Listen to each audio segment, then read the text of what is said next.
సంధ్య థియేటర్లో జరిగిన తొక్కిసలాట ఘటన గురించి ఇప్పటి వరకు అల్లు అర్జున్ పలుమార్లు స్పందించారు. కానీ స్పందించిన ప్రతిసారి ఆయన చెప్పేవి చాలా వరకు అబద్ధాలు అని ప్రూవ్ అవుతూ వస్తోంది. తాజాగా ఈ విషయంపై వివరణ ఇవ్వటానికి అల్లు అర్జున్ ఒక ప్రెస్ మీట్ ఏర్పాటు చేశాడు.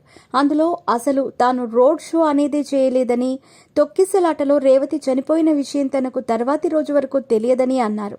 ఇప్పుడు మాత్రమే కాదు, ఇంతకు ముందు కూడా ఇదే మాట అన్నాడు అల్లు అర్జున్. కానీ పోలీసులు చెప్పిన వివరాలు, థియేటర్ నుండి బయటకొచ్చిన ఫుటేజ్ చూస్తూ ఉంటే తను అబద్ధం చెప్తున్నాడనే విషయం అర్థమవుతోంది. పుష్ప 2 ప్రీమియర్ షోను చూడటానికి డిసెంబర్ 4న సంధ్యా థియేటర్ వద్దకు వచ్చాడు అల్లు అర్జున్. తను అక్కడ రోడ్ షో చేయటానికి పోలీసులు అనుమతి ఇవ్వకపోయినా ముషీరాబాద్ మెట్రో స్టేషన్ నుంచి రోడ్ షో చేస్తూ వచ్చాడు.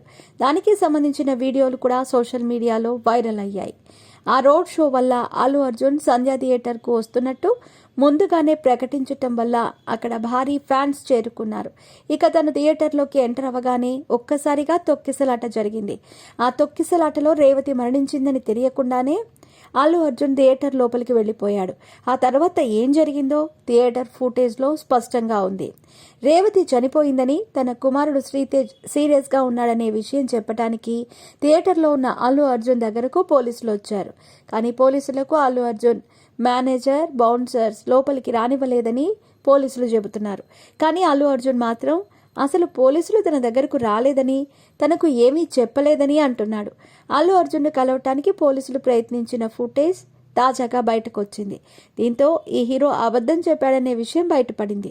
అంతేకాకుండా అప్పటికప్పుడు అల్లు అర్జున్ను పోలీసులు బయటకు తీసుకురావడానికి ప్రయత్నించినట్టుగా కూడా ఈ ఫుటేజ్లో కనబడింది. పుష్ప 2 ప్రీమియర్స్ ముగిసిన 2 రోజుల తర్వాత సంధ్యా థియేటర్లో జరిగిన ఘటనపై స్పందిస్తూ అల్లు అర్జున్ ఒక వీడియో విడుదల చేశాడు. అందులో కూడా అసలు రేవతి చనిపోయిన విషయం మరుసటి రోజు వరకు తనకు తెలియదని అన్నాడు. ఇప్పటి వరకు తొక్కిసలాటలో బ్రెయిన్ డ్యామేజ్ జరగటం వల్ల ఆసుపత్రి పాలైన శ్రీతేజ్ను చూడటానికి కూడా అల్లు అర్జున్ వెళ్లలేదు.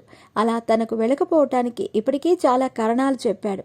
ఇప్పటి వరకు దర్శకుడు సుకుమార్, అల్లు అర్జున్ తండ్రి అల్లు అరవింద్ స్వయంగా వెళ్లి శ్రీతేజ్ ఆరోగ్య పరిస్థితి గురించి నేరుగా తెలుసుకున్నారు.